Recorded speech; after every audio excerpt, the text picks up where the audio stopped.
বড় রানী, তোমার সমস্ত কুকীর্তি আমি জেনে গেছি। পাপের শাস্তি তোমাকে পেতেই হবে। বড়ই পেঁচ গো, সওদাগর তো শুধু দর্শে, আমি তেওরাল ধরলে। সুতরাং পেঁচ গুছ কইরো না, পইলা ফেলা। বলবে না প্রাণ দেবে? বলো কোথায়, কোথায় ছোট রানীকে বনবাসে দিয়েছো? বলো, বলো কোথায়, বলো, বলো। বলছি বলছি হরিদ্রাবনে, হরিদ্রাবনে আমি তাকে বনবাসে পাঠিয়েছি। হরিদ্রাবনে?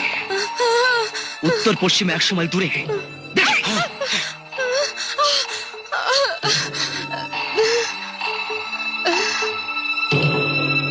বড় রানীমা, এই তো সেই মালিনীর বাড়ির সওদাগর।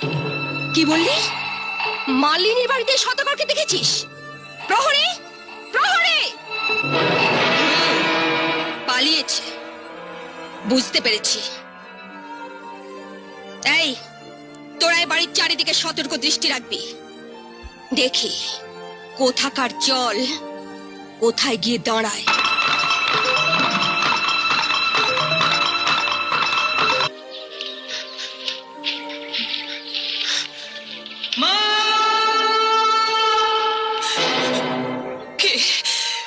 কে গভীর বনে মামা বলে ডাকে? এমন প্রাণ জুড়ানো ডাক আমি তো জীবনেও শুনিনি। মা!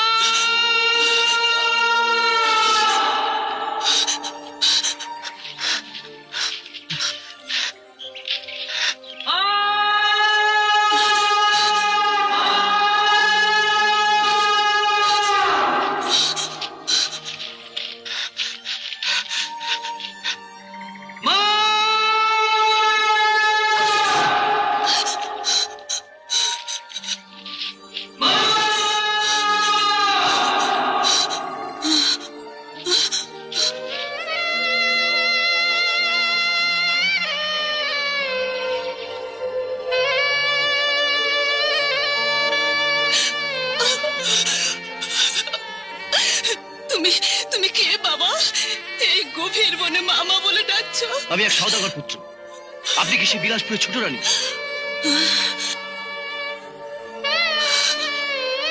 বিলাসপুর ছোট রানী? আমি আমি কি খবর এনেছো বাবা? কি খবর এনেছো? আমি আপনাকে নিয়ে যেতে এসেছি মা। হ্যাঁ, আপনার মেয়ে পারুল, 7 রাজপুত্র, আপনার সই রাজপ্রাসাদের মালিনী, সবাই আপনার জন্য অপেক্ষা করছে।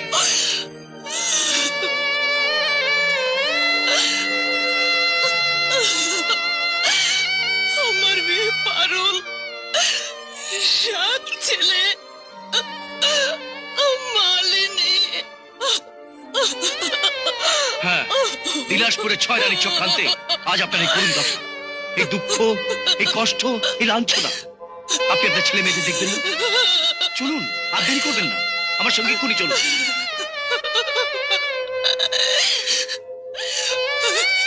দয়াময় প্রভু, এতদিনে তোমার দয়া হলো। ভগবান, এতদিনে তুমি এই অভাগীর দিকে চোখ তুলে তাকালে।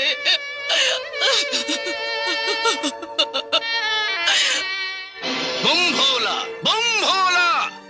নে রে, তোরা তৈরি হয়ে নে, তোদের ঘুম ভাঙা দিন এসেছে। আর তোদের ফুল হয়ে থাকতে হবে না, গুমড়ে গুমড়ে কাঁদতে হবে না। তোরা তোরা জীবন্ত মানুষে রূপান্তরিত হবি, হাসবি, খেলবি। তোরা তোরা 7টি রাজপুত্র। নে, তৈরি হয়ে নে, তোদের মুক্তির দিন এসে গেছে। বম ভোলা।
আমার পরিচয়টুকু পরে দেব।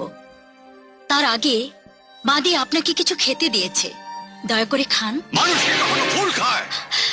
মানুষের পেটে কি কুকুর ছানা হয়? কে তুমি?